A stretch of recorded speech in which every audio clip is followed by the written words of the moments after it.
Okay, we start on time, we end on time.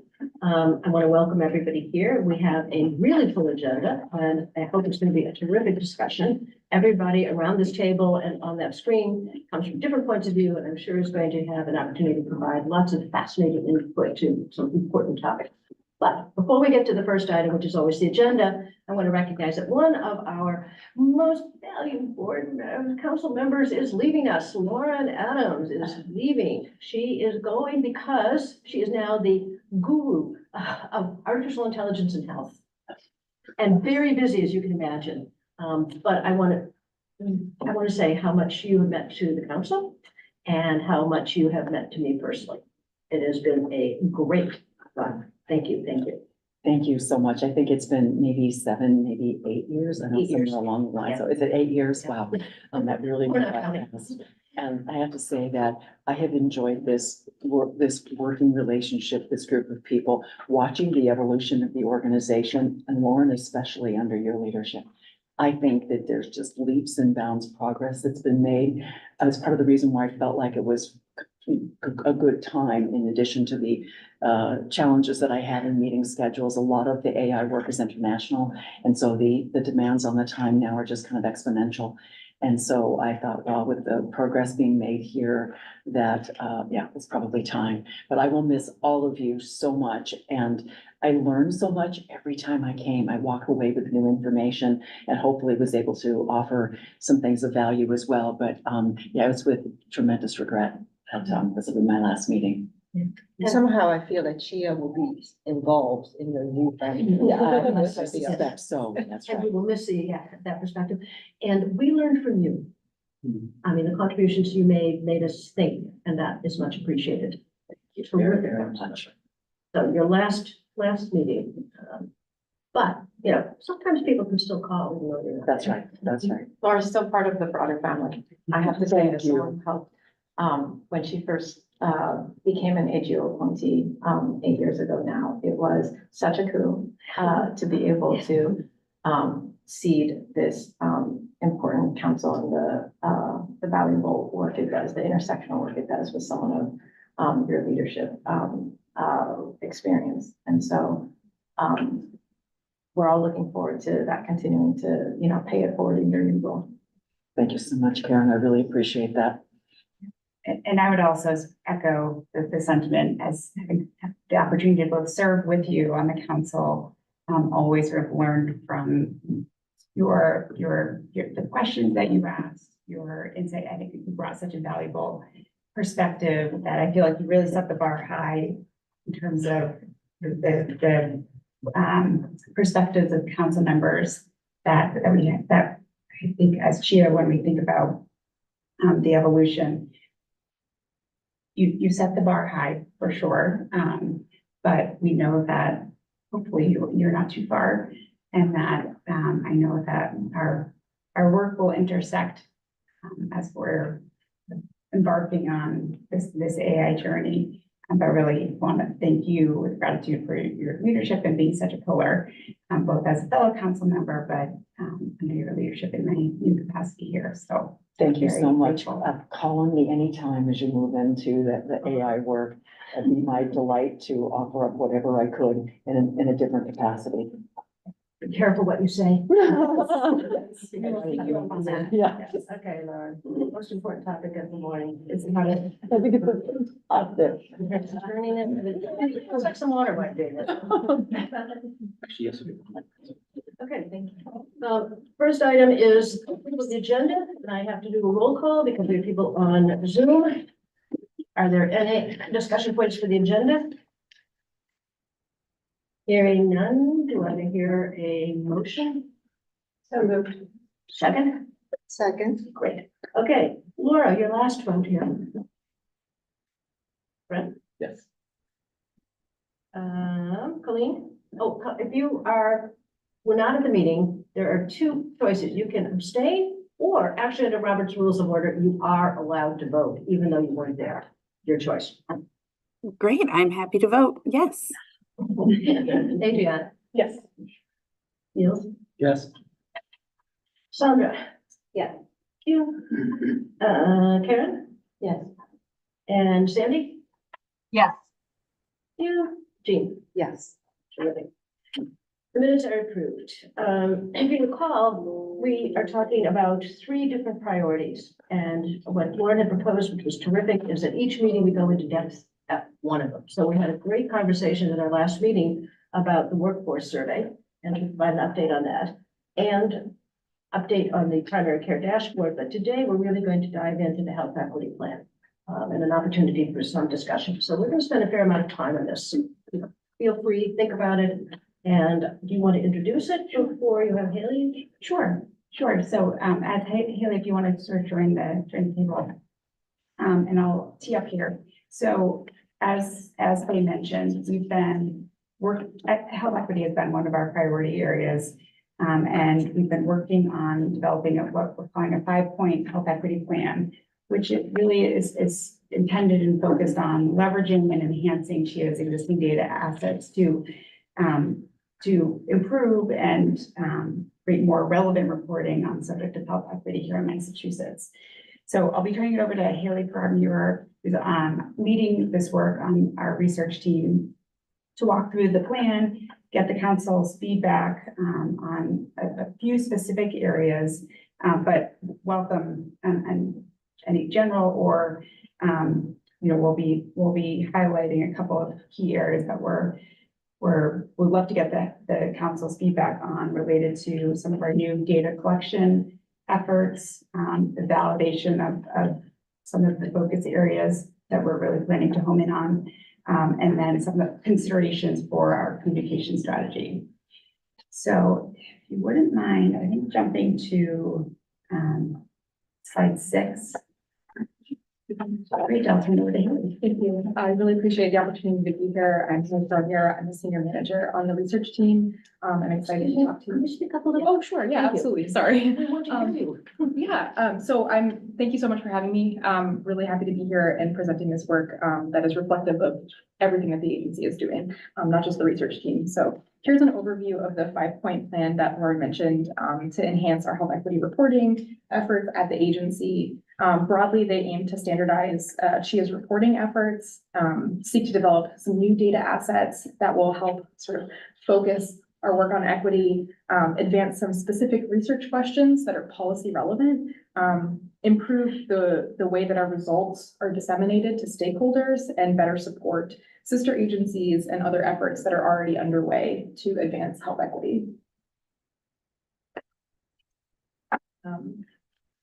First off, CHIA plans to incorporate some more layers of stratification into our current analyses, using the existing data sets that we have right now to sort of better monitor health disparities in areas like access to care and care utilization, insurance coverage, cost, and care quality. Specifically, I think we intend to include demographic, sort of socio-demographic variables that we know influence health, such as race, ethnicity, gender identity, sexual orientation, and other factors into our existing routine analyses and quality measure performance benchmarking. And we also plan on sort of refining some of the annual and biannual survey questions and response options to sort of collect better data on resident characteristics so we can sort of do this stratification work. In addition to the relative SOGI elements, race, ethnicity, language, disability, sexual orientation, and gender identity, we're also thinking about regional differences and how those impact health access and outcomes. So where possible, we will be enhancing our current data assets with granular level geographic information, such as census block, to better understand the impact of things like patient distance to care and regional differences in healthcare utilization. Next, CHIA is going to seek to develop some new data assets and source some new data streams to better collect some of that sociodemographic data that we need for improved health equity reporting. First off, CHIA intends to work with payers to encourage the submission of member-level demographic data like race, ethnicity, preferred language, sexual orientation, and gender identity into the Massachusetts All-Payer Claims Database, or the APCD. Historically, data quality for some of these elements has been low or has been missing, and the availability of this data will really help improve the level of analysis that CHIA can perform on a lot of the topical areas of interest. For example, healthcare utilization trends in outpatient or non-acute care settings. And achieving this goal isn't going to be possible without sort of close collaboration with payers and employers to improve on the ground collection strategies from their members. CHIA also plans to expand some of the new data collection efforts that we have related to the electronic health record database, or EHRD. Right now, hospitals can voluntarily submit RELD-SOGI data for patients that are seen in acute care settings as part of Mass Health's 1115 waiver program. And while we do intend to merge some of this new data that we're getting from that data set with our case mix assets to better understand inpatient and emergency department utilization, we'd also like to expand EHRD data collection to non-acute providers, like outpatient physician practices or community health centers, to get a broader view of access and care trends. So I'll pause here for our first sort of consideration. Great, thanks, Haley. So this is, I think, one area that is a core sort of linchpin of our health equity plan. We know that, as Haley mentioned, we're currently collecting, as part of our support of Mass Health's Health Equity Financial Incentive Program. We are collecting data from acute care hospitals through their EHR systems. But that, I think the limitation there is that it's not capturing, it's in many ways, it's too late. That person has already ended up downstream in the most acute setting. And so I think to understand and help inform policy decisions, we want to take a belt and suspenders approach to collect that data more upstream from payers specifically. Our all payer claims database, the APCD, is our most comprehensive, largest data asset. So collecting it through there, we feel like is not only, it's not unprecedented in that payers at some point have collected, we've collected RELD-SOGI, or sorry, race ethnicity data through the APCD. So this is not entirely new for payers, but now that there are efforts within the state to really standardize and make uniform the RELD-SOGI data specs as part of the Quality Alignment Task Force, which then informed the Mass Health Hospital Equity Incentive Program, using those sort of broadly adopted specs and getting the payers on board to start submitting it through the APCD. Now, we know that sort of conceptually, the payers are on board and have vocalized support for doing this. I think we understand that their biggest concern is being able to collect this information from their members. And the concern that we're going to put some requirement on them and they're going to get dinged if they can't collect this information from their members to then report to CHIA. So that is not, as we think about approaches, we know that a big part of this is going to be about the ground game, so to speak, helping the payers collect this data from members. And I think it's going to take a broader approach, sort of almost like a grassroots strategy to say, how do we communicate to members why it's important for them to be sharing RELD-SOGI data with their health insurers. And because we know that if you start mentioning government and health insurers, those are probably the two entities that people are going to be least excited to share this data with. And so thinking about what should the extent of CHIA's role be to help payers, to help move the needle in this area, help payers collect this information from their members to then report, because I think that without the payer level data, we're only collecting RELD-SOGI from acute hospital settings, and that really limits what we can do in terms of providing data on trends, patterns, utilization, access on a more upstream basis, because at that point they've already again, gotten to the highest level of sort of acute setting. And- So one of the things I want to pose to this group is what should we be thinking about as we start engaging payers and thinking about a strategy to collect this data and helping the payers collect this from their members.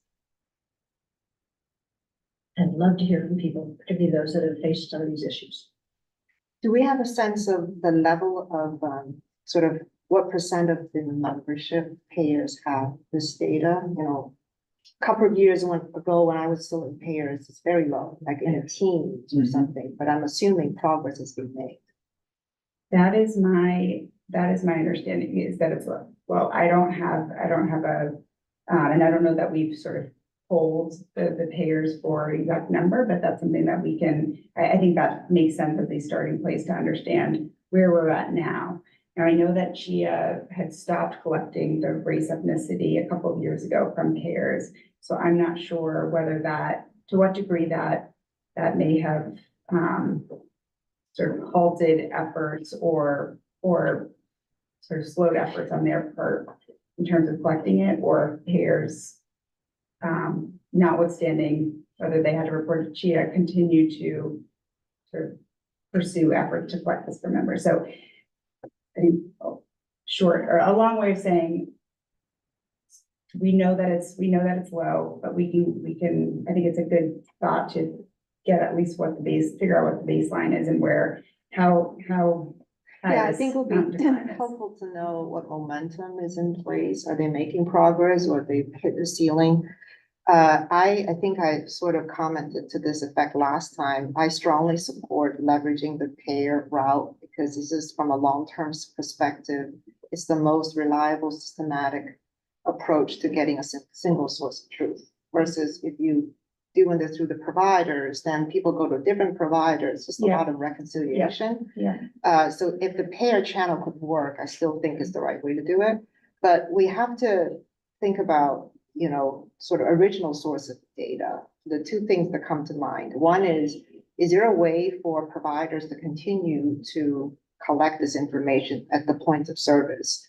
But then through claim submission, Mhm. this data is carried through. So that becomes a standard data point. Yes. Right, so the vast majority of the people do have some kind of claims. Last time, recall different population, I think far greater than half of the people will have routine claims. So there is a channel. Yes. The other would be, you know, the eligibility enrollment Mhm. process, whether it's the employer level or at the mass health level. When we collect basic information, can we collect that information? Yes, and that's exactly the thinking of the when I say the belt and suspenders approach is collecting it both from the provider at the Point of service. or counter and collecting it through the payers, through the APCD, so that we can in some way sort of crosswalk Right. in that. And, you know, I think we're at an exciting point where we've through broader state efforts kind of brought providers, payers to the table and after almost probably over a year of like deliberating of what those RELDs or the RELD SOGI data spec should look like, everybody is sort of moving to using the same uniform specs, which will of course be key in that effort to map, sort of just to do that walking or matching between the provider and payer data. Lauren, I couldn't agree more with the idea that it's too late by the time they get to the healthcare system, or at least that's late in the process. I also think, just sort of borrowing one of the lessons we learned from the development of AI algorithms, was that if you just base it upon who shows up and who gets care, then you're biasing the algorithm that you're developing because people without resources don't get as much care. And so I think that's another reason not to wait until you're just collecting it from the acute care setting, as a lot of people don't make it to the acute care setting for all the reasons that are obvious to those of us that sit around the table. It feels to me too like it might have been the 21st Century Cures Act just did its final rule from HHS in December, about December 10th or so. And it feels to me like there was an update to the uniform data set that came out of that required for EHRs to be able to do in a uniform way. And it feels to me like it had social determinants of health and these types of data sets that are in there. So I think there's some new developments on the horizon coming out of the latest 21st Century Cures Act regulations that have gone final. So it's H1, almost reminds me of the flu, but it's, I can't remember what the acronym is for it. I'll look it up, I but remember. yeah, but it's the final regulations for the Cures Act. And granted, it was about 7 or 8 years in the making. It was very, very long between the time that it was specified to be done and it's been completed, but it has been completed. And I think we may find some assistance there with regard to the standardization among the EHR vendors. And I think it's making it easier for clinicians to collect that data because they have these standard fields and there's a demand to share it as well. Do we know what Mass Health and Medicare collect? Yeah, so I would, both answering your question, Faye, and kind of taking a step back. From a process perspective, I think as CHIA embarks on this, just leaning into the existing bodies that CHIA is already a part of, that staff are already a part of, to really, to have that landscape picture very firmly in mind where we're starting from. And then also some of the guideposts that have already been developed for more consistent taxonomies in terms of moving forward. So you had mentioned, Lauren, the Quality Measure Alignment Task Force. All of the payers in Massachusetts are there right at the table. So are all of the relevant, Mass Health is there, CHIA is there, all of the relevant, HPC is there, DPH is, the Department of Public Health is there. There are already much more standardized taxonomies around RELD and SOGI for our state, which have been baked into the Mass Health 1115 waiver, baked into a lot of other pieces that intersect with both payer, ACO, MCO, and provider day-to-day business. That would be not reinventing the wheel, but a really strong place to start from and thinking about, as we all seek, not just CHIA, but other agencies as well, to expand that work more formally and more consistently with payers to build off of those same taxonomies. Would also say that as part of a more administration-wide health equity initiative, CHIA is front and center on the data team, really co-leading the data team for the Commonwealth and looking at where are these next frontiers. And so this question that CHIA is facing is not one that they need to face alone, can be embedded as part of that collective work so that, as a payer, the last thing you want is to be inundated with 4 or 5 conflicting. So I think it's incumbent on us as government, public agencies, to really make sure that we're doing this in a way that lines up here in Massachusetts and that also builds on the other mandates that are coming down from CMS, NCQA, AHRQ. Just a shout out to Z on Lauren's team, who is helping to co-lead that. Yes, and we will say more to that on that front in a couple of slides. But I think your points are well taken, and the new data collection streams are certainly not something that we are envisioning CHIA is doing alone in isolation. And in fact, I think we know that we have to do it not only in coordination, but in sort of being a united front to when we, particularly with the plans.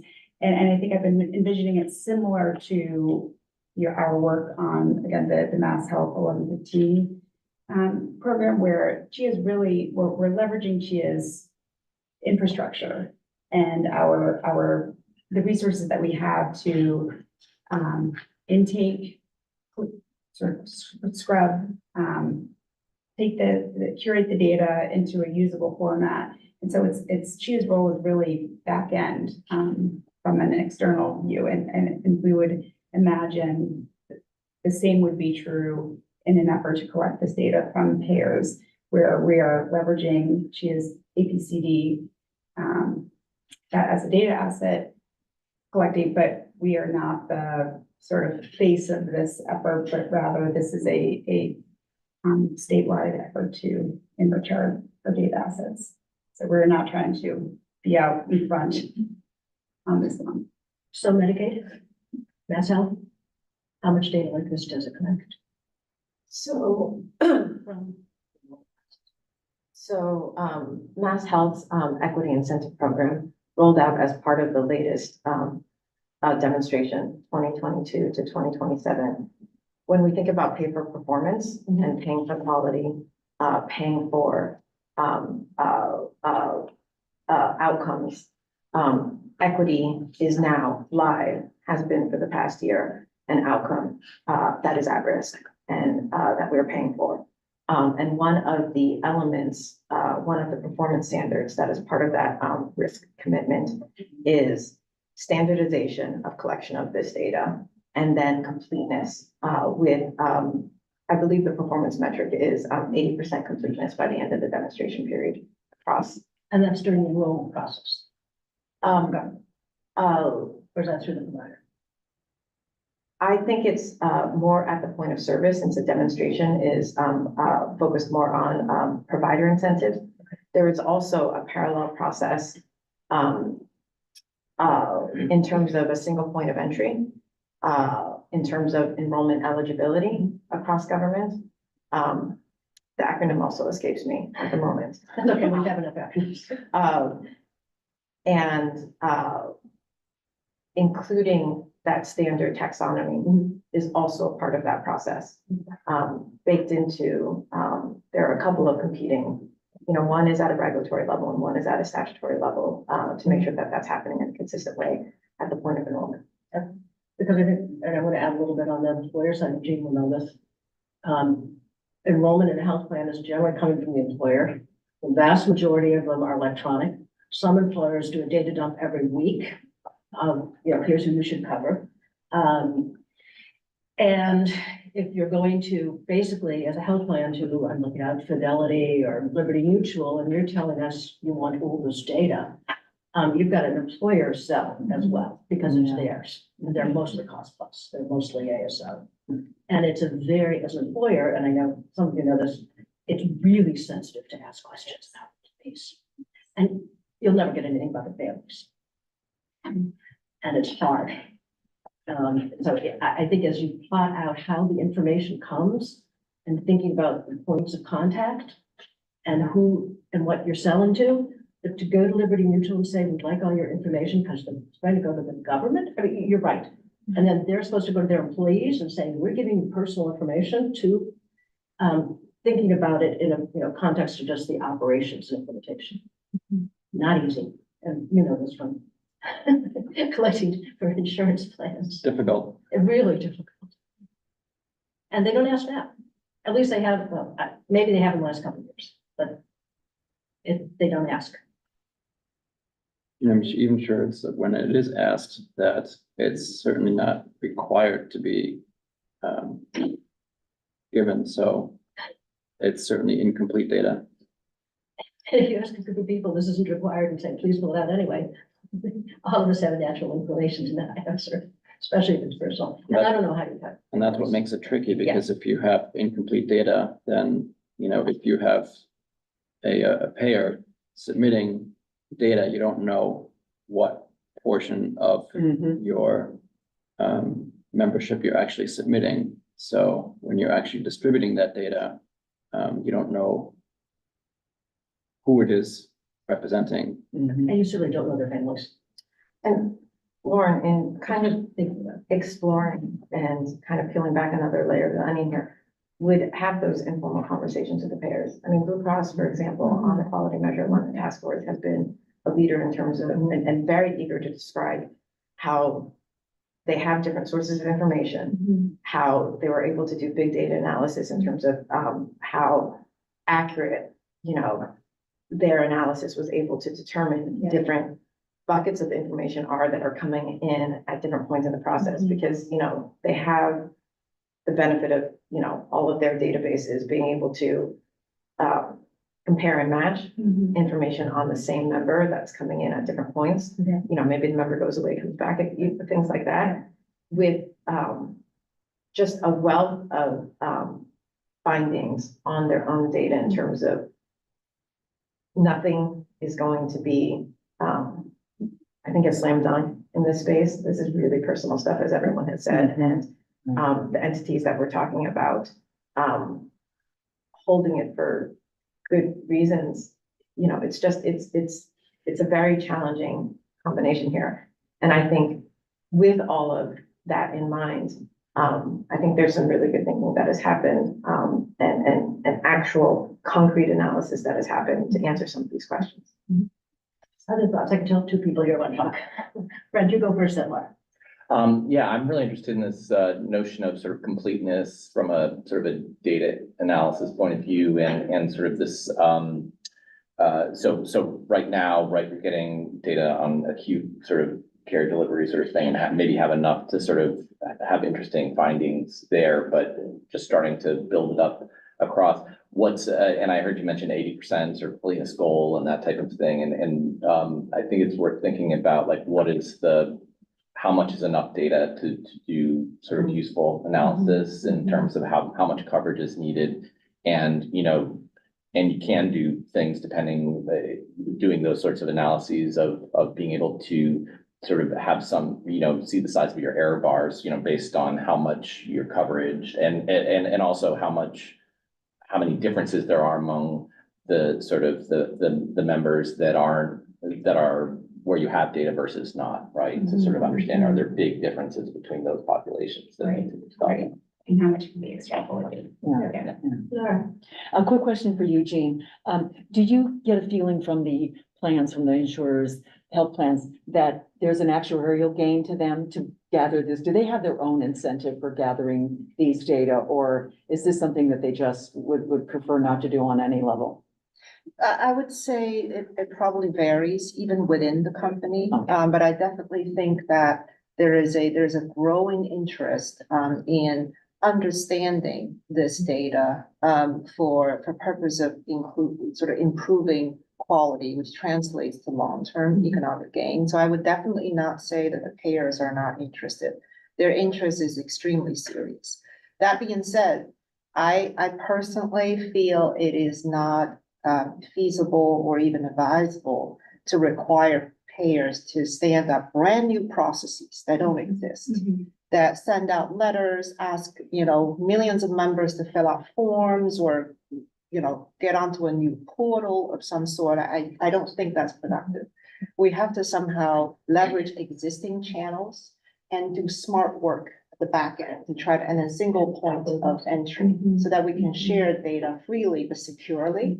That is the way to go. But I would rely on the payers, even though there's a lot of work to be done. I like the multi-pronged approach, because I do think that we have to really understand the issue of trust. Yes. And that the trust lies in their provider, and then in that relationship that almost always, when we wanted to get something done, like getting people to consent to put their data into the health information exchange in Rhode Island, we knew where we had to go, and it wasn't, you know, it wasn't the employer, it wasn't the insurer, it was where they felt like they had them, and that was being represented to them as this is in your best interest, and that's where they would actually feel that bond of trust to do that. Not to say that we should exploit and lever that, but I think that's the place where we're most likely to succeed. I'm going to take one more comment, because we have two more topics within this topic. I would be curious to hear more about the use of geospatial data that you're imagining, in particular, the census tract data. Do we have race ethnicity data at the census tract level? That's quite narrow. And I'm wondering if there's a world where you have a hierarchy. If you think the payers' relative data's quality is the highest, you start with that. You know, if there's no payer data, then you pull in the data from the acute care providers. If you don't have either of those two things, you pull in the geospatial data. Is that what you're imagining? You can certainly speak to this in far more detail. I would say it's an and both. Yeah. In that I think that the gist of this prong of the plan is to, or really the first two prongs that Haley discussed, is taking our existing data sets that we use to look at access, coverage, utilization, and layering in that the RELD SOGI where possible, and where possible, adding in the geospatial data. But Haley can speak in far more detail and expertise on sort of, if you want to give an example on the TME, the work that we're doing there. Yeah, sure. I think Lauren's exactly right. I think that in terms of geospatial data, we're looking to get sort of a better understanding of sort of regional use right now. I think in a lot of the TME work that we've done and some of the work that we've done with case mix, we've been able to use zip code to sort of approximate regional utilization and sort of getting a more a layer deeper into some of the census tract data will allow us to sort of understand the nuances of regional use a little bit better. And so I can speak a little bit to the TME work, I guess, but TME is the total medical expenditures for. yeah. And so I think that they're already sort of stratifying their analysis by sort of this finer layer of geographic detail to get a better sense of different utilization patterns. And we would want to do that for the APCD as well, which is just something that we don't have the data access to right now. And so I think adding in that element would be important to, you know, RELD SOGI is very important, but, you know, regional differences. And to that same point, is that like taking the member address and mapping that to a census tract and then using that to sort of aggregate at the, you know, use that? Right, and I think that we're looking to sort of leverage that in-house and to sort of build out that process for APCD, but also for things like case mix and sort of looking for opportunities to embed that in our existing data sets. Two more areas we're going to dive into. Anything more on this particular issue of collecting information? Otherwise, we could move to the next focus area. Thank you, Haley. I know you have a question there as well. Great. So the next sort of prong of this 5-prong approach is to sort of select key focus areas that CHIA will focus on in its routine reporting on things like sort of coverage, access, utilization, cost, and quality. Historically, CHIA has tackled equity-specific topics on an as-needed basis or when the relevant data is available from some of our surveys, but we're hoping to sort of prioritize future reporting and better focus on health equity reporting if we align it with these 3 topics that are listed here on this slide. Centering this future equity work on these particular policy relevant topical areas will hopefully produce a sort of a more focused, cohesive suite of reporting with a greater potential to impact the consumers of our analytic work, including policymakers and broader industry partners, as they seek to implement solutions to tackle health disparities. So specifically, CHIA is going to focus their reporting efforts in these 3 areas. The first one is really about residents' access to timely care in appropriate settings, with a specific emphasis on monitoring rates of avoidable ED usage and emergency services in the emergency room. The second here is a focus on disparate sort of impacted reimbursement and payment policies on certain communities. And the third is to address sort of affordability concerns as they relate to coverage trends, enrollment in high deductible health plans, which, you know, could be patterns sort of systematically by race, ethnic group, income, or other demographic factors. So as Haley said, again, the goal here is to move away from, I think, a process where we're like putting out a new report or publication based on the issue du jour, or as Haley said, the data that's available, really centering any sort of new reporting publications. And as we think about adding, you know, putting new resources into whether it's surveys or other types of data collection, that we're really tying it back to these 3 themes so that we can ensure that there's greater impact, greater utility, because I do think that the more issues, the broader and more issues you try to tackle, in some ways you start to dilute and diminish the value if you're sort of just scratching the surface on a number of different issues. Whereas if we could focus in on these three topical areas, we could have a greater impact.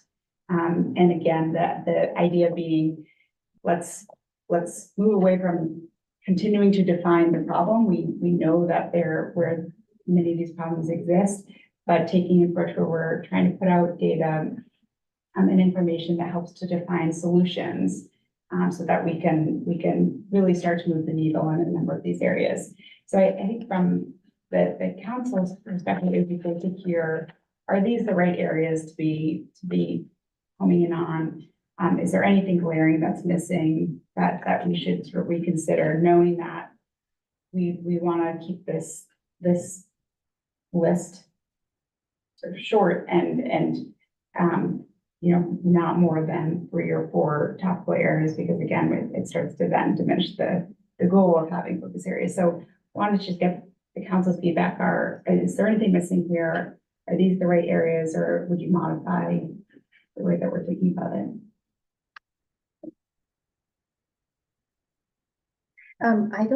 I think the first one makes perfect sense. I think that we already have a lot of hypotheses, but there's just a lot more findings to be collected. I don't think I quite understand the payment system equity and policies. Sure. So I think this is really looking at getting the next layer down on not only reimbursement patterns. So our providers, for example, and lower income or providers serving Black, brown populations, are there reimbursements to those providers at a sort of systems level lower than providers, say, serving white, more affluent communities? So looking at disparities in reimbursement, but also some other policies, just risk adjustment, which I know you're well familiar with. Are there limitations or sort of unintended biases in some of those policies that say shift a whole bunch of money to payers that are serving sort of white, less affluent, or sorry, more affluent communities, and maybe they look like they have higher risk because there's more utilization. But is there an unintended consequence where we're shifting more to those types of payers at the expense of payers that may be serving more vulnerable populations, communities of color? So I think that it's to build on some, I know the AGO's office has done some work in this space, and it's really to build on some existing work, existing hypotheses to hopefully further and advance some solutions. Does that make sense as a category? I think it does. Just sort of quick comment, number 2 and number 3, even though they make perfect sense, but mitigating problems here almost have been the foundation of the entire mass health delivery system reform, and then the Affordable Care Act on number 3, which is to make sure that income is not going to affect affordability, because we have subsidy designed to mitigate income differentials. So I think the big question is, have we gone far enough? Are there additional gaps that have been left behind? And, I think it's really helpful to, but these were not the brand new areas. It's like the market has been working on these for a long time. So I support these. I would just recognize that there's a lot of effort already. Yeah. And I think that's that was part of the thinking here, is where there's been a number of areas where there's sort of like existing, to use your word, like there's already a hypothesis. And so it's how can we put out data and information that helps policymakers think about what an actual solution is, or helps on a relative basis say what are the contributing problems to create this disparity, and on a what's the relative scale of those contributing factors, to again help inform more tailored policy solutions. But hear the point that these are not new novel ideas or things, issues we're trying to tackle, but we're trying to put out data in a more nuanced way so that we can help advance any policy making. Yeah, Laura. It feels to me like one of the most important elements of this is that we do take a lot of action, a lot of policies, a lot of new things. We're not as good as understanding whether what we're doing is working. And I think that's another aspect of this is to start to look at, and how are we doing on that? Because we have had all of this action in this. So if these can be tailored to almost a scorecard of, is it working or not? And if not, why not? Then I think this is extraordinarily valuable.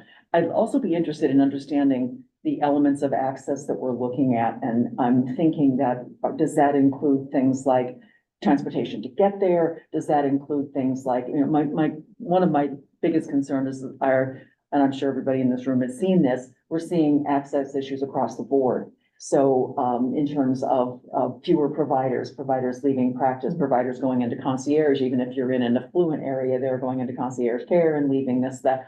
So I'm wondering too about that notion of access. I'm particularly concerned about the availability of even care centers. And I don't know whether this will dig into that component. So I'd be interested in understanding what the sort of how we peel the onion back on access and what we're looking to explore. I think there's a couple of sort of different sort of levers at our disposal. I know the Massachusetts Health Insurance Survey usually includes some questions on unmet needs, and transportation and access to care is usually a popular question that we include on there. And so there, in addition to sort of a lot of the risk adjustment work and the TME work that we do, I think that there's other sort of avenues for us to understand some of those access issues that you mentioned. Thank you. Oh, I'm sorry. Sandy, hand in the corner. Well, thanks. Thank you. I just want to say that I think this is a extraordinary list of priorities and a direction for future work here. I want to applaud the team. I'm really excited to hear the kind of additional context on the thinking, particularly on the second item around payment system equities, where it sounds like there is an approach contemplated that will focus both on kind of the provider infrastructure and also the patient access issues sort of embedded in these financial equities or inequities to be explored. And I also just wanted to add that I think that this list is even more exciting in the context of the discussion that we just had about CHIA's commitment to deepening not just its RELD-SOGI data assets, but also refining its ability to zoom in by geography and region. And I think that's going to be such an important piece in moving forward all three of these new focus areas, and really welcome the partnership with the AGO and want to continue to be in touch on these areas with CHIA and the whole team. Thank you. Interested moving agenda. This is an important topic, and it's actually one of the requirements that's actually written in the legislation for this council, which is to review and opine on the research agenda. I just one last thing. I completely agree with the categories, especially the first one that seems very broad, you know, and it covers a lot of things that I think are maybe sort of well understood as things, but it would be nice to sort of keep fleshing it out in terms of these are the specific things that we're working on in those areas, just to make it more clear. Yeah, and you'll have another bite at this apple. Yeah. Okay, I would just add that what I also see as an extraordinary strength of this list is that it's complementary to some of the other equity reporting that we know others are covering from a clinical perspective, you know, disparities in actual outcomes on maternal measures, behavioral health measures, and others. It's really nice to see CHIA move the aperture back and focus on system and structural inequities, and that there's, you know, someone monitoring that beat in a very needed complementary way. Great. Okay. Equal issue that you wanted to talk about was communications. Yes. And so, while the focus and the results of our work are important, as we've kind of just discussed, it's also imperative that we are disseminating our findings widely to people who can sort of use the information that we're putting together. And so as part of this 5-point approach, CHIA is going to be implementing some new standards for communication of our publications to increase the profile and the utility of our work.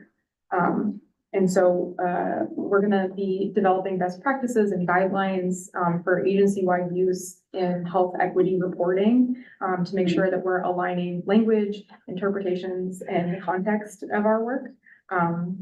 We're also going to be thinking critically about some of the product types that we're putting out to ensure that it's sort of addressing our users' needs and carefully considering when, particular modalities are appropriate. Things like dashboards, chart books, research briefs, in-depth reports, really thinking hard about the way that we put out information.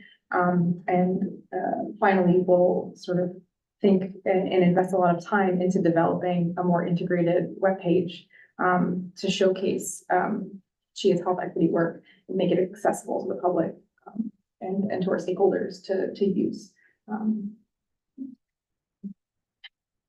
And so I think in this space, what we're interested to hear council member feedback on is, as we develop a more intentional communication strategy, what should we be thinking about or getting your take on what's the best or most effective form or modality? Is it a dashboard? Is it a 50-page report? Is it a data book? I'm throwing out sort of the various ways that we can put data and information out there, acknowledging it doesn't have to be an either or, but just hearing from this group, what is the best way to communicate and disseminate this information, either from your experience or from just your general perception, and as well as for the interest groups and key players that we should be engaging to kind of help confirm and validate our strategy is the right one. I'd say that 50-page reports are sort of falling out of favor. And if they were ever in favor, yeah, they may not have been, we may have been deluding ourselves, but I know from the National Academy of Medicine, we felt like the world read everything that we put out and they didn't.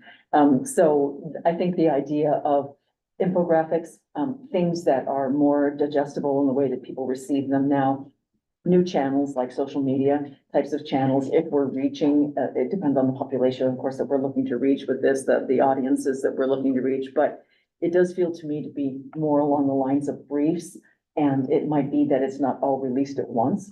So sometimes we think we have to release all the information we have on a certain report when we can do it. And here's the first tranche of it, here's the second tranche, and it's actually more digestible if it's broken up, and then it starts to be a teaser for the next one. I think those kinds of approaches are more consistent with how people consume information these days, and it just seems to me that may be something that you want to consider.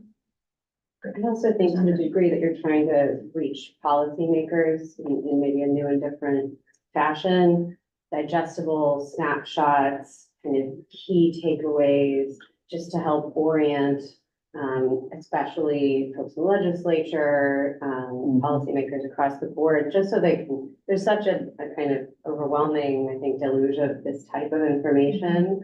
The more that you can provide people with a headline to kind of, I think, dive into to understand what's happening here, what's the key takeaway. And you can provide the 50-page report as a backup for those that want to really dive into the details. But I think especially from a policymaking standpoint, the more distilled conclusions that you can provide up front, probably the more useful the material will be, and maybe the more eye-catching and kind of effective in reaching the intended audience. I completely agree with that side, but then we'll make exactly the opposite point, not for the 50-page report, but for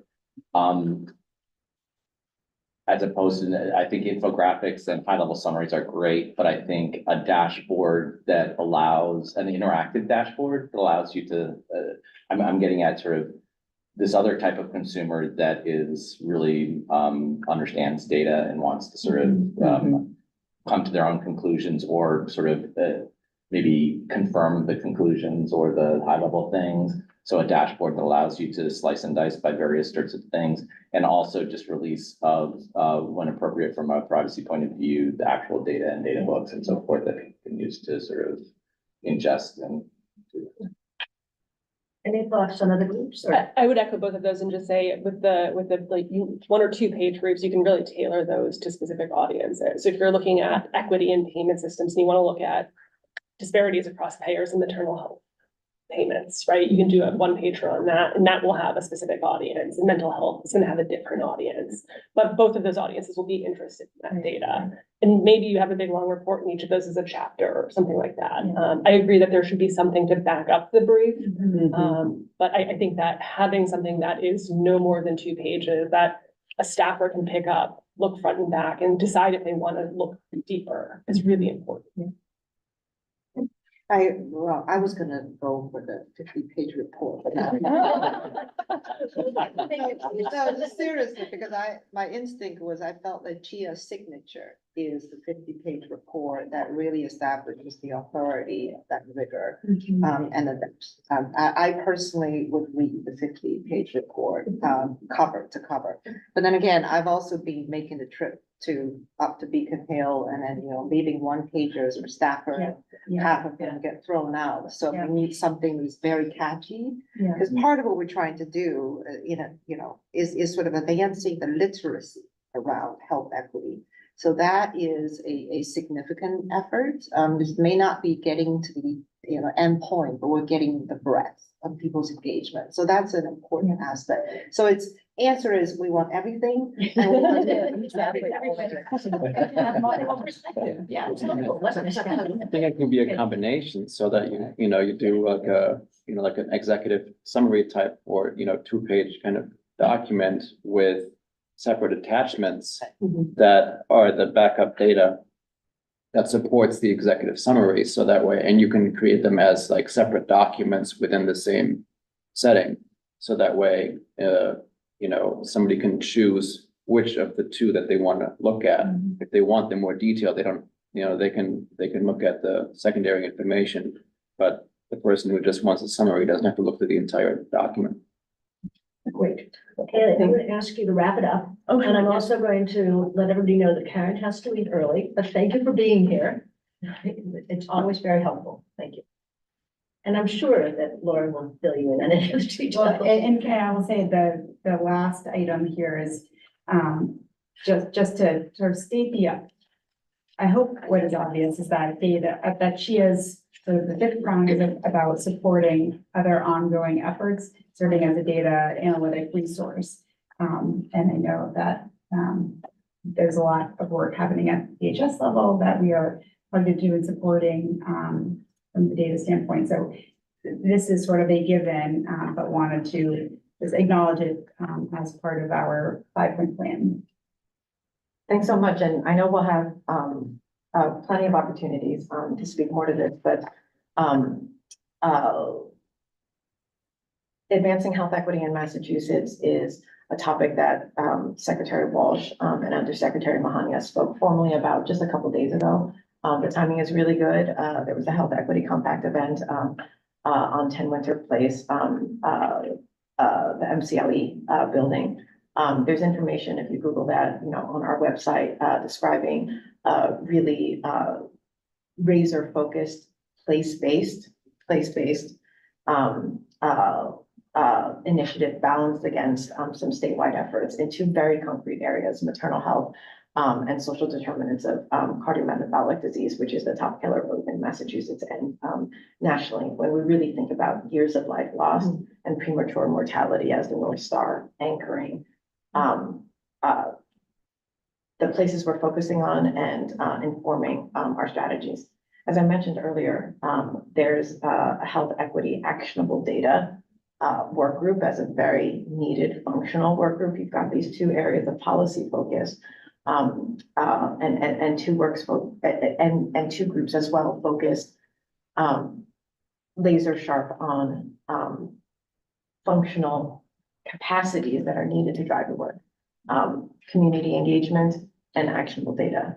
And that group is the one that I was alluding to, that, CHIA is, co-leading to really ensure that future work on further aligning taxonomies, aligning and making data across the state and beyond even more interoperable and secure, that's happening in a room with all the right folks at the same place, really driving forward in a coordinated way. Which is great. So happy to speak more to that if it's group, at any time. Thanks again. Thank you. Thank you. Okay, Lauren, thank you. Yeah, Haley, thank you, and Lauren, you've got 10 minutes to update us on the other two areas. Okay. I think we can probably do it under that.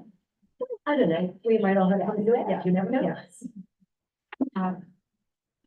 So the first area, that wanted to just do a brief update, we've already did a deep dive into this primary care dashboard, I think in the June meeting, but as a recap, this is something that we launched last year. That given the import of primary care, and its role in the broader system, we put out a dashboard that monitors the primary care system across 4 domains: financing, capacity, performance, and equity. But we are working on the version 2.0 that we plan to release in April. And the second iteration will not only include the static dashboard that with just updated information similar to what we put out last year, but we will be adding an interactive component, which was actually a product of one of some of the council members' feedback back in the spring.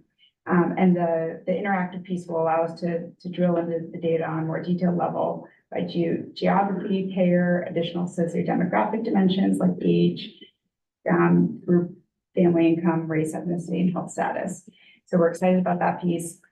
In addition, we're adding more metrics, particularly around access to and availability, presence, being able to be linked and have a primary care doc stratified by race, ethnicity, looking at things like prevalence of behavioral health screenings in their primary care visits. So we're adding a suite of new metrics to the dashboard. That also, a lot of that derived from some feedback that this group gave back in the spring. So that, again, is coming in April this year. Let me pause to see if there's any questions. And just in listening to conversations in various meetings nationally and some locally, I'm also hearing concern about access for Medicare patients. Do we have a metric on, and it's somehow nuanced in that if you're Medicare Advantage this, plus platinum, Yeah. whatever you paid more for it, then you get access. If you're bronze, you don't, or whatever the levels are. But I'm just wondering a little bit about whether that's a metric to consider maybe for the future, if not for right now. We do stratify by payer type, so we can look at some of these domains and dimensions by payer. But I will take back the specific question around Medicare, because I know Medicare is included in being able to look at these metrics. But I have not heard that specific issue raised. But we can make sure that it is captured, or if it's a trend that we need to be monitoring, that it's included in the dashboard. And it may be part and parcel of the general access issues, but it seems to be that if they're choosing to not take a certain type, it's Medicare and I think it's again, nuanced versus when even among the different Advantage plans versus Medicare. So if we're able to get into that level of detail, I think that would be at least worth a look to see if we're seeing anything there. Yeah, and as I think about it too, in our sort of companion primary care report that we put out in the fall. We do look at payer-specific spending levels in primary care. And I do believe, I'll have to have someone fact check me, but I do believe we break it out by Medicare Advantage. We can't look at original Medicare. I think we have Medicare Advantage spending levels, so we can see what, that at least gives some directional sense of if one Medicare Advantage plan has, 8% of their total spend on primary care, and another has 2%. Right. I mean, that's worth looking into. Is that an access thing? Is that a network design issue? So with Medicaid specifically and PCPs accepting Medicaid, I think if it's possible for you to look at both, does the PCP have any Medicaid patients and has the PCP seen a new Medicaid patient in the last year? That would be helpful because there are a lot of concerns. There is some research around, they call them ghost providers or phantom providers who say that they accept Medicaid, but in practice are not bringing on new Medicaid beneficiaries. It's huge. Yeah. So they're sort of like Great point. grandfathering up there as long as you've got Exactly. Medicaid If patients. you have Medicaid patients in your panel, you participate in Medicaid, but then when Medicaid patients go to get an appointment, they struggle because they're not actually taking new Medicaid patients. Yeah. So both are important metrics. We don't want to say that we don't care about the PCPs who are maintaining their Medicaid care relationships, but we also want to know how much are Medicaid patients struggling to get into the healthcare system. Oh, wow, yes. Yeah. And I think that we have two ways to get at that, because I think it's a really good area for us to zoom in on. But through our NHIS insurance survey, we look at who are you covered under, what payer are you covered under, and asking questions about access and ability to get in and see a primary care doc. We're also looking at a metric around primary care PCPs that are accepting new patients. And I think what will be worth sort of going back and asking is, can we look at that metric by payer type too? That's true, yeah. I'm gonna throw in one. Every now and then I can't help it myself. I have to talk about oral health. Given the fact that consumers report oral health is huge and getting dentists and dentistry is important, are dentists included in this as a primary care doctor? I don't believe that they're included in our current definition.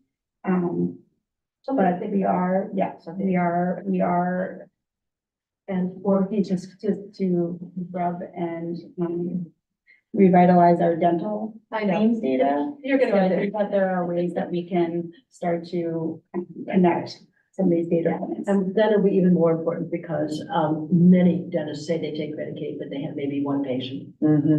And they are allowed to limit their panel. They can say, I take Medicaid, but I only will take 5 a year or 2 a year if they want. Yeah. And so it looks good, but from the consumer point of view, from the patient's point of view, it's really hard. Yeah. Than any other area. But we need to move on because you said this was gonna be really fast and might not even I take 10 know. minutes. You did not know you could, with which you were dealing. Fair point. All right, the second priority area, I wanted to just provide an update, and then we had a robust discussion last meeting. Just a quick recap, we launched this survey last spring, covered 10 healthcare sectors. And we started issuing the survey on a rolling basis, so we have a couple of the surveys still out in the field. We're hoping to conclude surveying all sectors by the end of this month, and believe that we have sufficient sample with all the sectors, with the exception of physician practices, which I can speak to in a minute. And I think the couple of other sectors that are still in the process of concluding still remains to be seen the response rate there, but we feel like on whole, we have a sufficient sample size to then use and sort of convert into a dashboard that we plan to release in early spring. So we'll be taking the next couple of months to really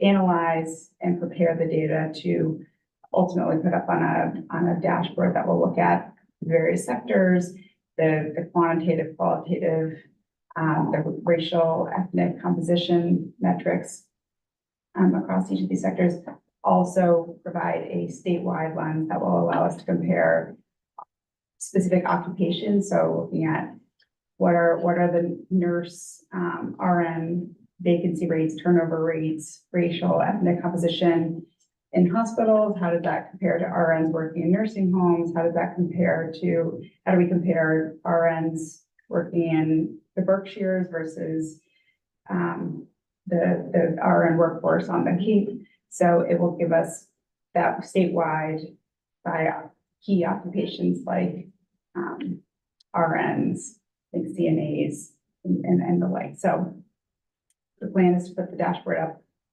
I think we're tracking towards early spring, so we're shooting for April timeline. Does it include, community, care for, community health? Health center? Yes. Yes. I'm talking about community health, providers. One of my people that go out into the Community health workers. community health workers, thank you. Yeah. It does. I believe in some of the sectors that where that is a predominant, I'm gonna look to, let us get back to you before I say definitively. If they are predominant occupation in one of the settings, we would have likely included them, but we'll get back to you, because I know that we were not able to cover sort of the exhaustive list. So I think it just in terms of next steps, we are working to, again, prepare that dashboard to release the data. And in parallel, we're evaluating and starting to plan for future cycles, thinking about what is the right cadence of the survey. I think that we'd initially had been thinking, let's do this on an annual basis, but it just to be candid, it's been a lift. I think not only internally at CHIA, but also for the providers. And so thinking about, what's the value of sort of every other, an annual survey versus an every other? Are we losing anything by going to an every other? So we're sort of thinking about what's the future cadence. Are there opportunities to modify the survey tool to increase the value of it, but reduce the burden on providers, and thinking about additional sectors to fold in. I know that we've been in conversations with EHS about folding in some of the more human service sectors that may not have been captured in the original 10 sectors. So there's a number of elements and dimensions that we're considering to add and modify in future surveys, but we view this as a pilot run. I think we're pleased with the response rates that we received to date, and are excited to publish this in a couple of months. Great. And we had a great discussion at the last meeting about this topic, and it's wonderful to see that it's moving along. And I think we look forward to reporting on how it's going and next steps. Yeah, great. Super. Okay, our next topic is the strategic plan update, and I'm going to forward to introduce Andrew in a second, but I'm going to give us the parameters because it's such a rich topic, and I know that everybody will have views on this. One, the plan was developed and approved 2 years ago, so we're not doing a new plan. However, it is a living document, and it will be updated by the end of the year. Three, we are to look at this as a strategic plan. This is not an implementation plan. There are a gazillion tactics, actions, people working madly underneath. And we are looking at a strategic level. It would be very tempted to dive down. If you start diving, I'm going to pull you back up. The only time we'll get into all of that, Andrew, don't worry, is if there's a major problem or it impacts where we're going with the strategic direction. I'm going to keep us focused. I can't help myself. We've got to move this and we've got to move the whole 45 minutes. And remember that a strategic plan is a plan, and it doesn't always take into account enemy territory and weather. And so things change all the time. I was a military history person. So the plan is important, but you are moving all the time priorities. We're getting a call from somebody, in government that says we need this, and you're moving something back burner, and we all appreciate that because we've all been there. I think the wisest person that I ever worked with on strategic planning said, just understand that no plan survives impact with reality. So, don't get too involved in your plan. Yeah, actually, enemy weather and terrain came from the art of war, which we're going way back, and then Eisenhower wrote an amazing thing about it. Planning is the most key thing that you can possibly do. Once it starts, it's irrelevant. Well, that is a great tee up. I will just add one sort of friendly amendment that although it does in some ways feel like 2 years ago, this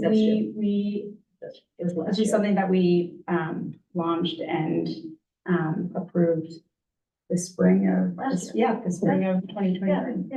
And as mentioned, the goal today is really to provide the council with a status update as we balance here at CHIA sort of the competing day-to-day demands with what I would characterize as this ambitious strategic plan and implementing the various tactics. In addition to the goal, I think we're looking for feedback on some specific areas and specific tactics. And then we can share next steps and sort of provide an overview of how we're thinking about continuous evolvement of this plan. Because when we did approve it, the scope of it was generally to guide the work over the next 2 years. But we know that this is ever evolving, and we'll share next steps and then think about sort of the next sort of touch point with the council, where we're thinking about, are there concrete modifications or changes we need to make. So with that, I will turn it over to Andrew Jackma, the chief of staff here, who's been leading the implementation of this. Thank you, Lauren, and thank you, Faye, for the very helpful and colorful. It's nice to see all of you. This still feels very sort of novel being physically around the table. So I thought, in the interest of grounding today's discussion and for the benefit of some of our newer council members, we would start just quickly recapping our strategic planning efforts to date, and then talk about the 4 specific goals contained in the plan. And as Lauren said, we've identified a couple of areas where we think we would really benefit from some specific feedback from council members. So that being said, one of Lauren's earliest priorities as executive director was to establish a specific and tangible strategic plan that would help guide our organizational decision-making over a 2-year period.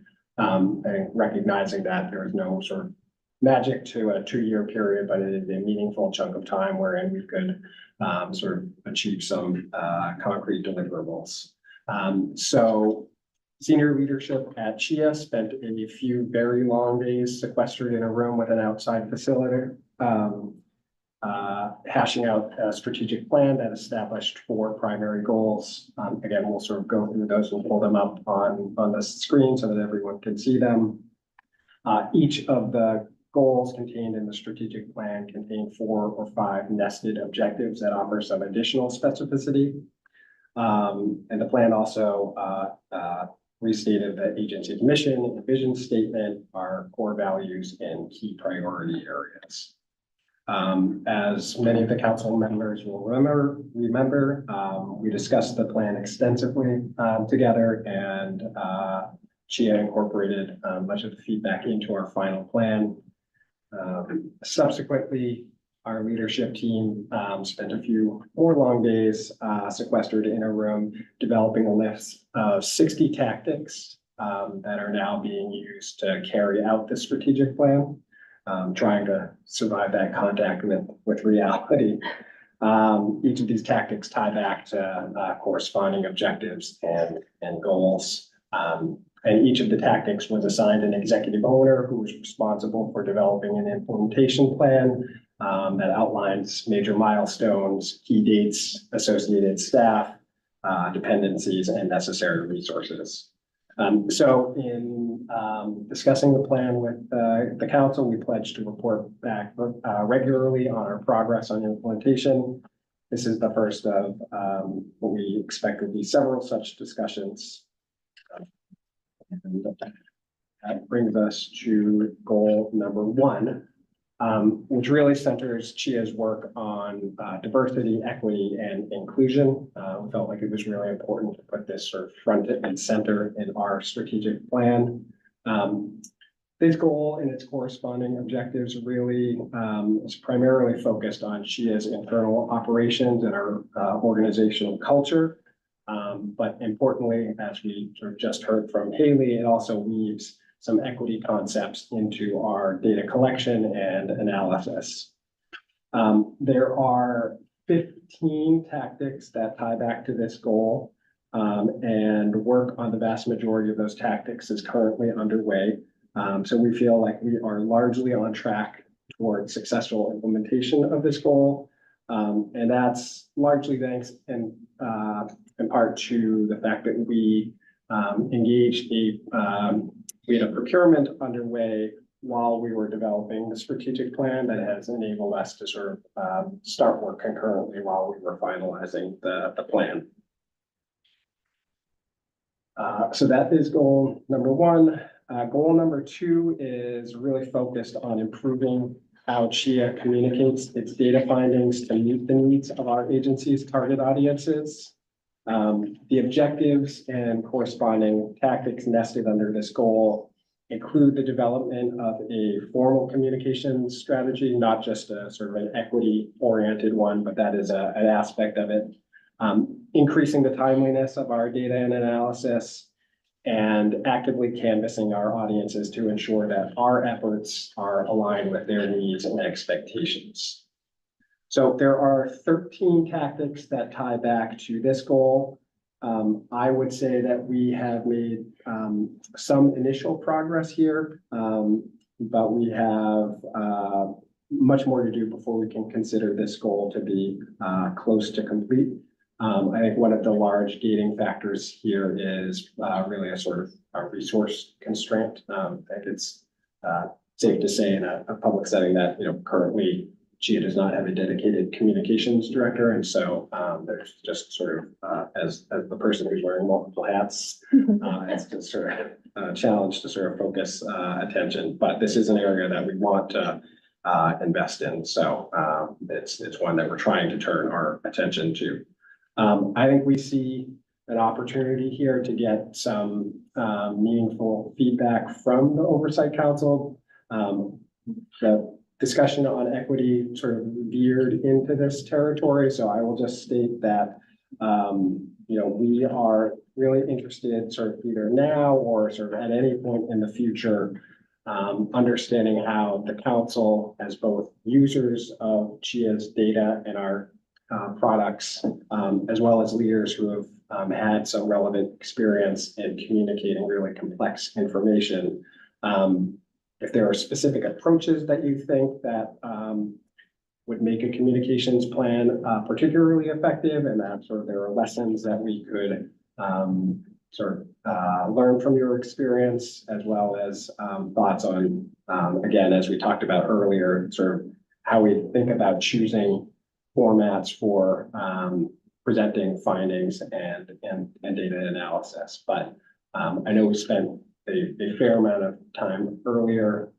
So I think if there are additional thoughts, we would welcome them. Otherwise, it's just a sort of standing offer that we hope to sort of pick your brains at some point down the line on this topic.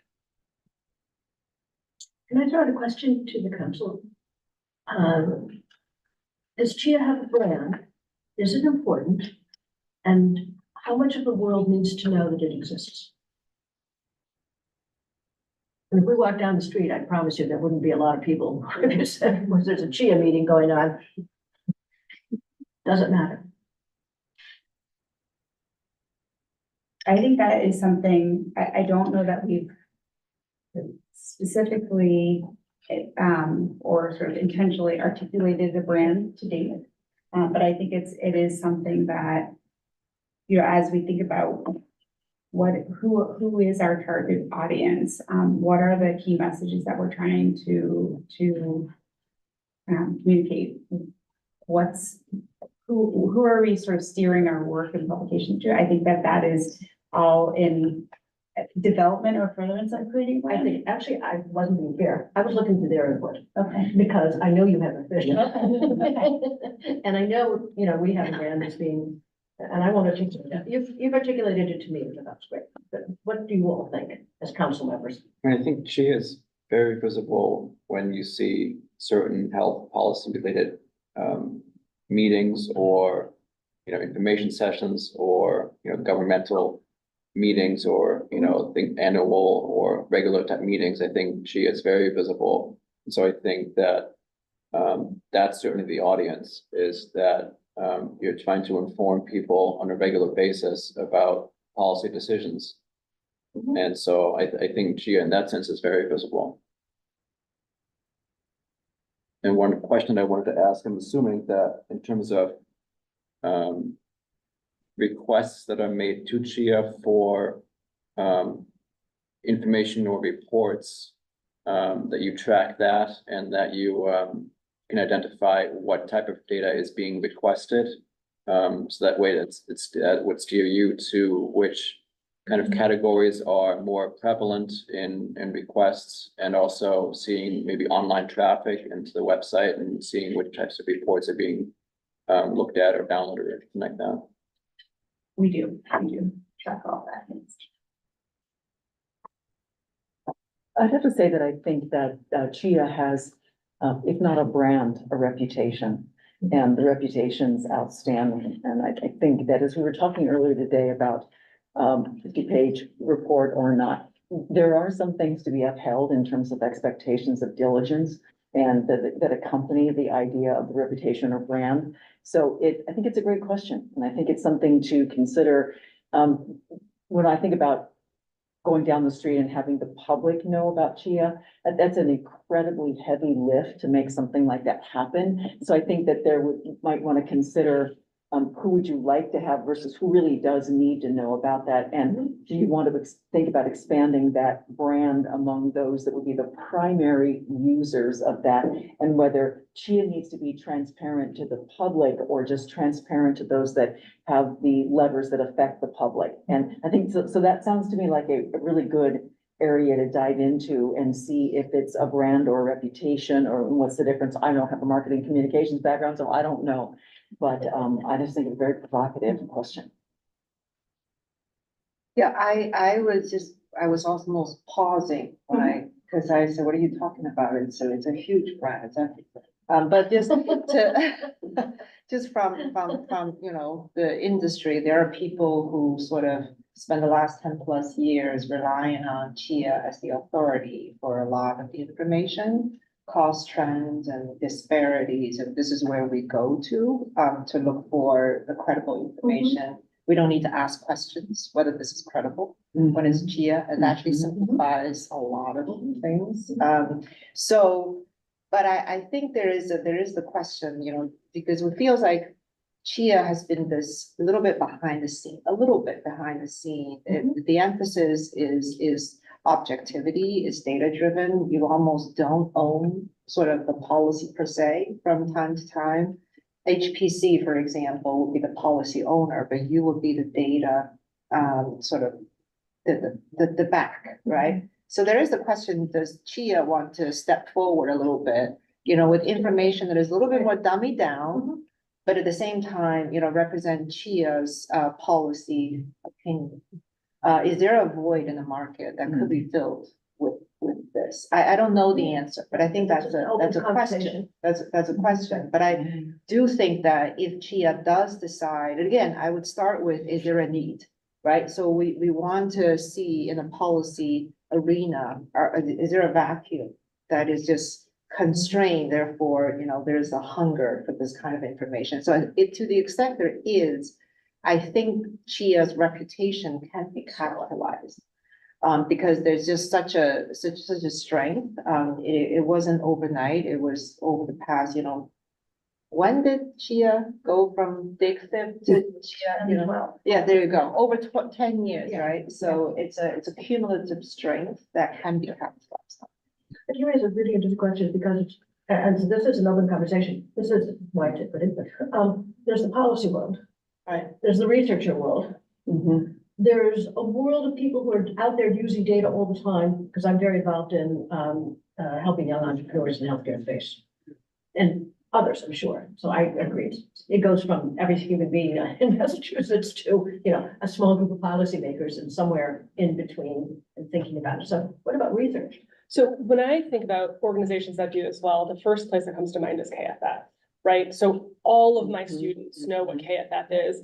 Part of that is because I'm constantly pulling their charts, putting them in my slides, and they've got a little logo that's in the corner of every single one of their charts.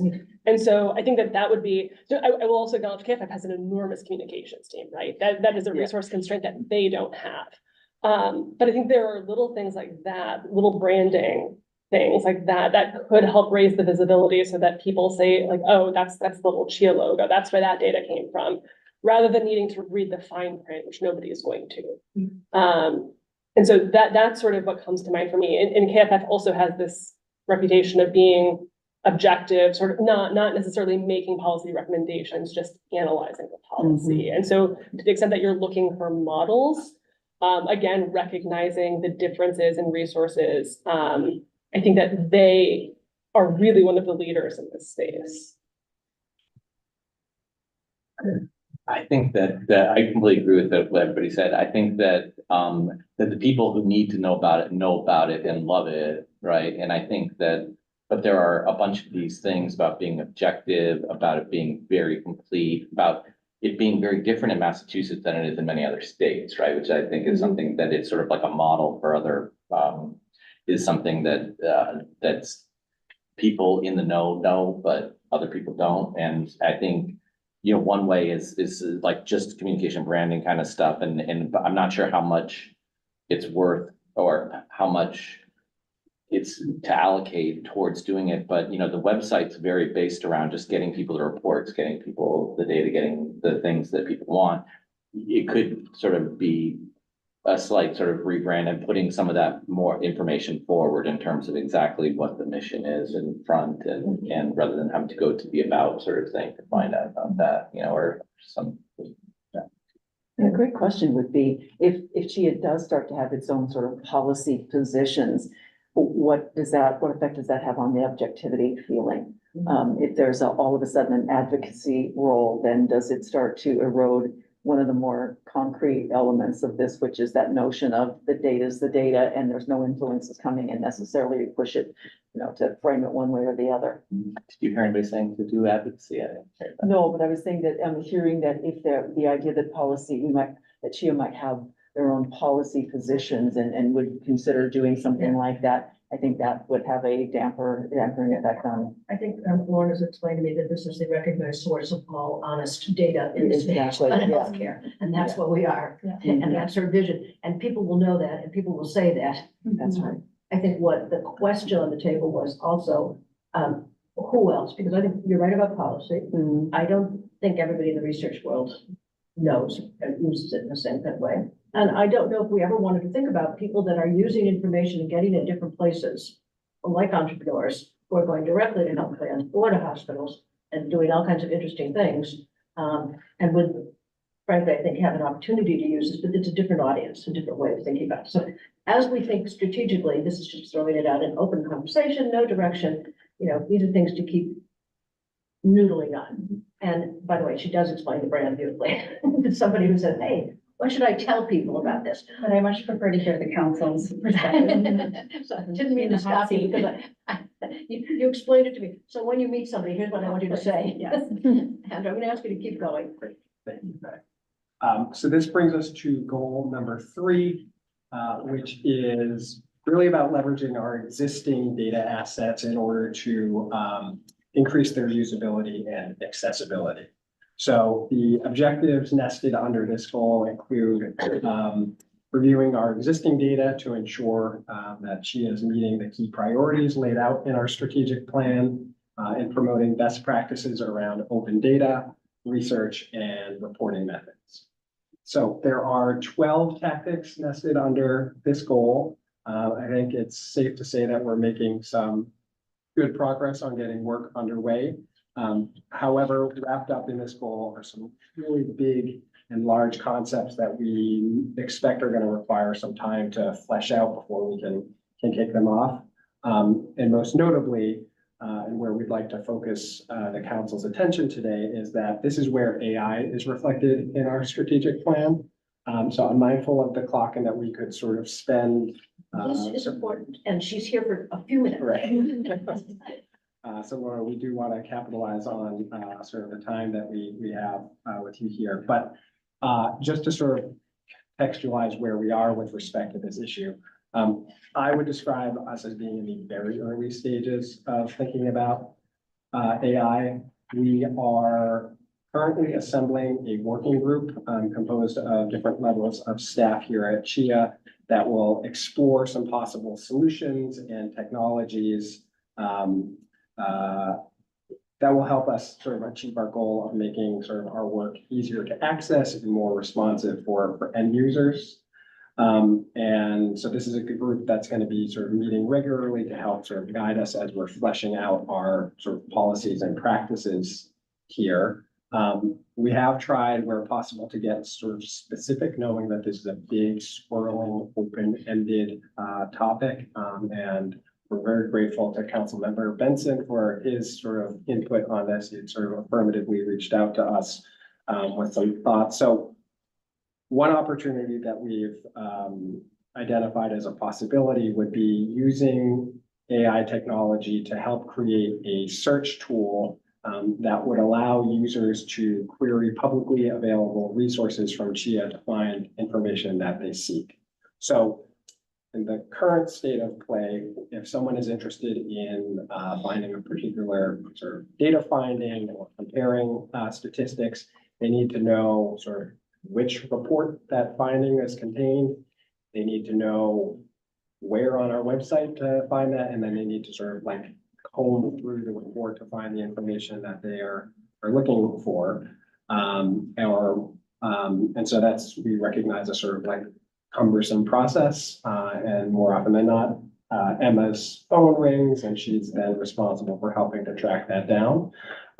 So we think that this is an opportunity that would sort of ease administrative burden for people who are trying to use our data assets in an effective way. I would say we know this is just like one in a spectrum of sort of endless possible options. And so given that we are sort of at the very early stages of getting our head around this issue, we would love any thoughts that the council may have about how we could start to adopt AI or these sort of corresponding principles to improve the work that we're trying to carry out here. How are people looking at it? How are people using it? How should we think about it?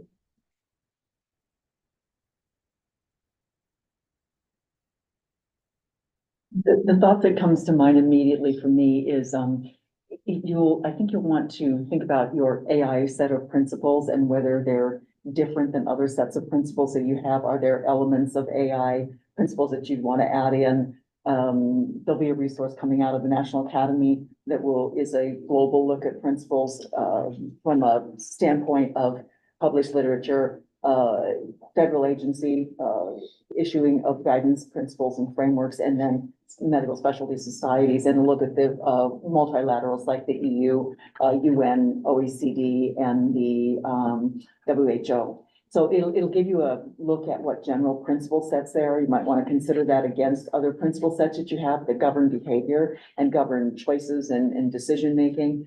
I like the idea that you're starting with something, thinking about it administratively, Brent. I think that's really important to not think about something that might start taking, for example, over time, I can see the idea of in the future, a vision for the future for CHIA to use the training of large language models on your data set to be able to take all that data and not just, be able to search it well. But we find that when the use of AI is when it's deployed, it gathers insights that we just can't see. But we just can't, there's too many data points to analyze. They're in separate reports, but it's amazing how some of the generative AI, the large language models, and I wouldn't suggest going there first at all. The chat GTPs and those things of the world are way too fraught with bias and hallucination and error and the reinforcement. I mean, if you want to understand how that's working, just look at how many bears Russia has sent into space. Just Google that. And it's a researcher demonstrating the fallibility of ChatGPT-4 by asking the question of how many bears, and it'll come back and say, well, Russia sent in 5 bears, and here are the names of those bears. There's been no bears. So the generative AI has a long way to go, but you're starting with the more controlled use of AI, which is a model trained specifically for that use of data. It's generally a locked model, meaning it doesn't take the data in and then morph and grow, because that's a whole new set of capabilities to watch it and make sure it doesn't have data drift and go off into areas that it shouldn't. So I love the idea that you're in a learning mode. Nobody's behind in AI right now. Don't let anybody tell you that you are behind. Nobody is. It's very nascent. And also people will say, oh, we've had AI forever. Kind of, yes, but mostly no. Some of the new capabilities we have are unprecedented. So that idea that you're embarking on a learning mode, I really like that right now. And thinking about where might we put a toe in the water that we can test it maybe in a smaller environment, or we can look over here to see if it really works. We don't just deploy it on our data sets early on and takes the risks that come with that. I really like the idea that you're looking at reduction of administrative burden early, because there's some big wins to be had there with AI. And then once those wins are had, there's momentum for use of AI in other arenas. So I'll stop there, but I love the way that you're approaching it. I've got a slightly different sort of take. I completely agree in terms of the education piece. I think, I sort of think of these things as internally facing types of things and research oriented sorts of things, and then externally sort of like people who are using the data outside of CHIA. And I think there's a lot to do in sort of both places. And I think exactly like Laura said, that there's a lot of really good sort of tools and education tools in terms of people just sort of learning what the sort of problem space is. I am pretty bullish on the use of generative AI in sort of this specific retrieval augmented generation way, where you're not using all of this biased training data that's in the model, but you're basically indexing your content, your data, your documents, and saying, through prompting, only get this, answer this question, take the question, look up the bits of the data and the documents that are relevant, and say, get the information out of these snippets, from your actual text and data, and provide an answer using generative AI with that. And so I'm in the midst of building a product that does exactly that kind of thing in an educational context. But those, I wouldn't say completely eliminate any of the sort of bias or danger types of things there, but they really allow you to focus on your content. It speaks in the voice of your documents, of your data, and so forth. And so I think this sort of search tool that would sort of use that sort of approach is, something that could be very useful there. So, but I completely agree with the idea that everybody's learning, everybody's just using these things. I think one other thing is just sort of having, that we've talked about before, is like having policies in place about making sure that people are using these things safely, that they're not putting private information into public sort of tools, and then sort of getting access to the tools in a way that where you have contracts with whether it be through, Microsoft Azure, sort of OpenAI types of things, instead of going right to, sort of the OpenAI sort of pieces, or through other circumstances where you have an agreement that says we're not going to use this data for any place else, and those sort of controlled areas. So those are my I very much agree with that, where controlled prompting for Gen AI to use it in that controlled prompting. Always check those sources, because it will give you a reference and the reference won't exist. And so you do have to watch it right now and check what it sends back. But I think that it's important to start learning on it too. Two other areas where you might think about administrative efficiencies are, boy, is it good at communications. It is really good at, there are Jasper and these different applications that you can use that essentially, in some cases where I've seen hospital systems that are super strapped for resources, put out beautiful stuff. It'll do it in 80 different languages. You can pick the tone that you want it to say. And so that's another place where you can kind of safely go in the water a little bit with the use of, is augmenting marketing and communications. It's super good at that. So There's our that's, communications director. it's really good. How much she knows. And I'm all excited about that and forgot what the other area was, so, Although always check the output, you don't wanna put things, because Yeah, if yeah. if you're getting it to write your stuff for you, you better read it yeah, yourself. oh, too. absolutely. There's never a not check your output, step on that, yeah. Well, if you think of it, these don't have to be What the checked. other one was, okay. What is, yeah, figure it out. Other thoughts? Or are some of you like I am thinking, I just took a course on understanding crypto and blockchain, and now I've got to take another one. Yeah. Understanding AI, wait a minute.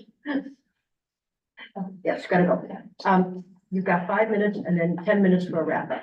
Well, I think I would just say that we expect AI to be an ongoing I'm topic sure. of discussion, But so. those are really helpful, guys. Thank you. Both of them. Finally, this brings us to goal number 4, which is really about ensuring that we're keeping up with the evolving needs of our healthcare landscape. So there are 20 tactics that are associated with this goal. We've made some initial headway getting work off the ground. But again, the nature of this goal is ever evolving and to make sure that we're sort of continuously improving. So I don't know that we will sort of ever consider this goal officially done, but by its very nature.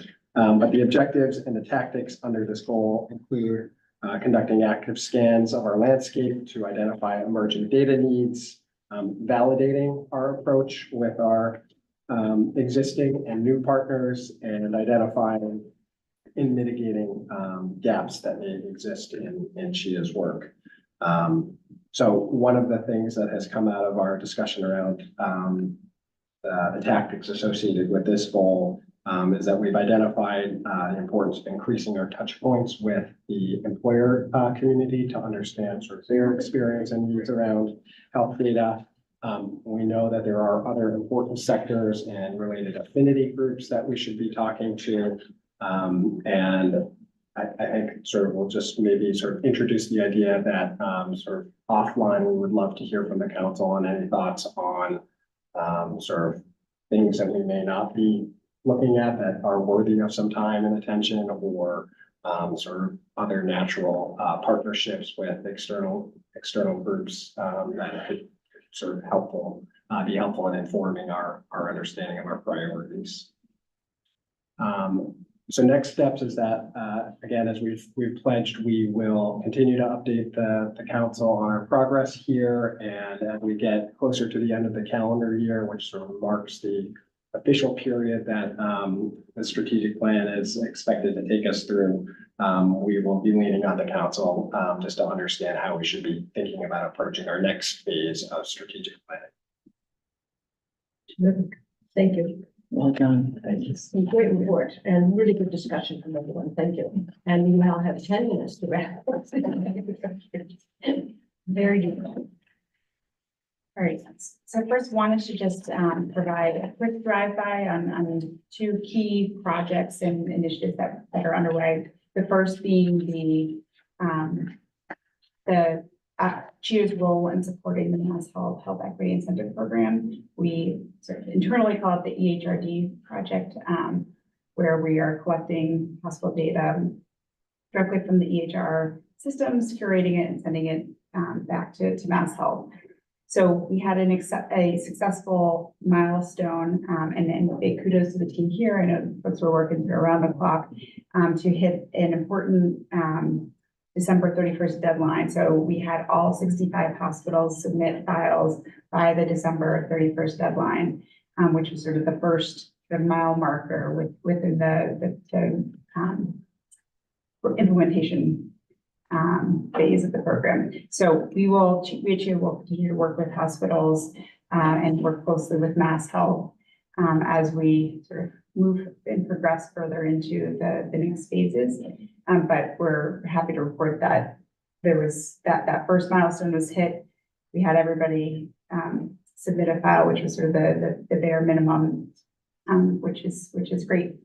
So we will continue to provide status updates as that program progresses and our work evolves there, but a positive update there. On the EAPCD, as many of you know, this is a major project that has been ongoing for a number of years. The contract that we hold with IBM that has been leading this work for CHIA, that ends at the end of March. And so we are in active contract negotiations with IBM that we hope to conclude in the next couple of weeks in early February. So should have more of an update and sort of next steps and decision points at the March meeting. So with that, I'll turn over to Emma, who will provide a legislative and budget update. Great, thanks, Lauren. So as Lauren noted, just a quick legislative and budget update. We are now officially in the second year of the legislative session, and since the last council meeting, the Senate passed the PACT Act, the Pharmaceutical Access Cost and Transparency Bill, which has now been referred to the House. If passed, that would include some additional responsibilities for CHIA, specifically around collecting and reporting more data on pharmaceutical manufacturing companies and pharmacy benefit managers. We are also working on a review of a mandated benefit bill that would require health insurance coverage of biomarker testing. And that will include a medical efficacy analysis and a cost estimate. And we are slated to release that in March. And then lastly, yesterday, Governor Healy released her FY25 budget proposal. The bill, otherwise known as House 2, funds CHIA at a level consistent with prior years. And just as a reminder, it's the first step in the state budget process. The House and the Senate will be releasing their own proposals this spring for the fiscal year that begins July 1st. Any questions? Any questions on legislation, additional workload? All right, so I think that takes us to publications overview. So since we last met, we released a new pediatric readmissions report. To date, we had primarily done readmissions on the adult population. So this is the first pediatric iteration of our readmissions work, which has been exciting and I think important because it is, as you can all imagine, a very distinct and unique population when looking at readmissions trends. We also released the inaugural quality measure catalog in which we, and let me back up, this is part of the interagency quality measure alignment task force, which includes other members from sister agencies, payers, providers, we've mentioned it earlier. We are also coalescing around a core set of quality measures to not only in the spirit of sort of parsimony and easing administrative burden, but also to advance a defined set of priority areas to improve quality.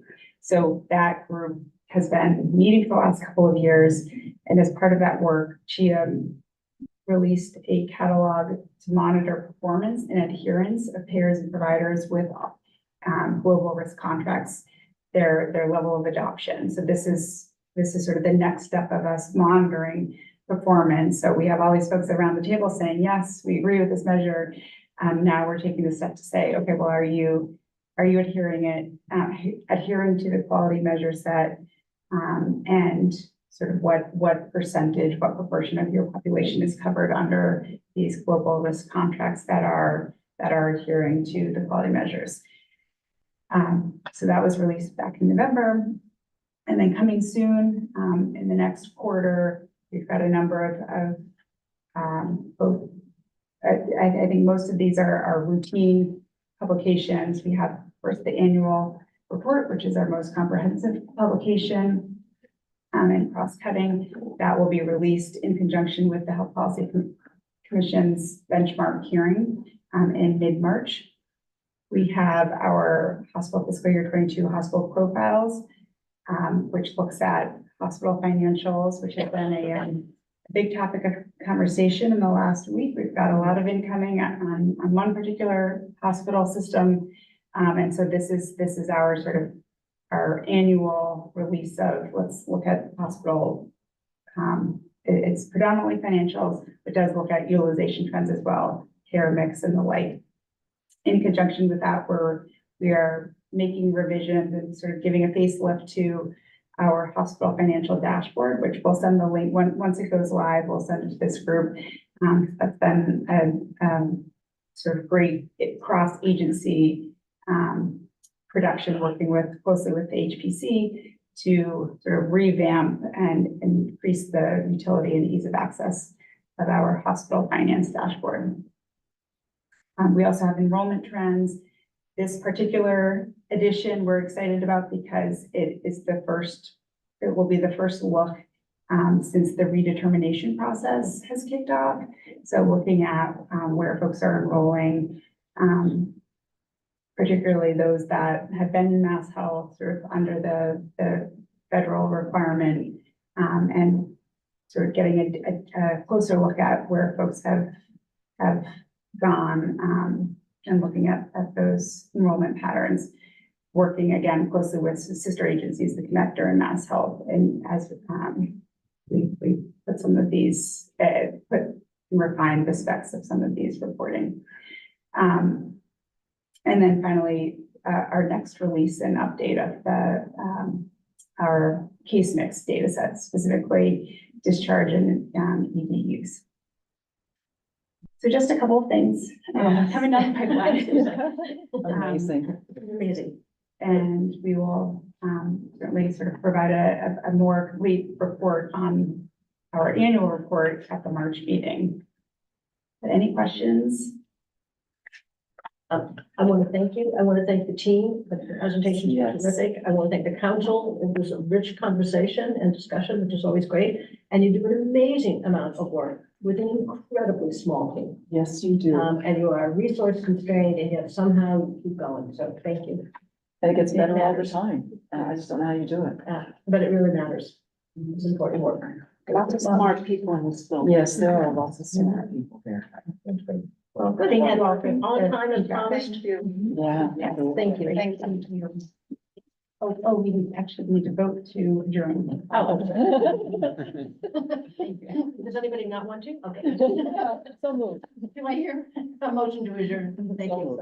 Go for it. Please say yes. Out loud. Yes. On the video, are you okay if you click off? Hi, yes. Thank you. Thanks, everyone. Thank you all.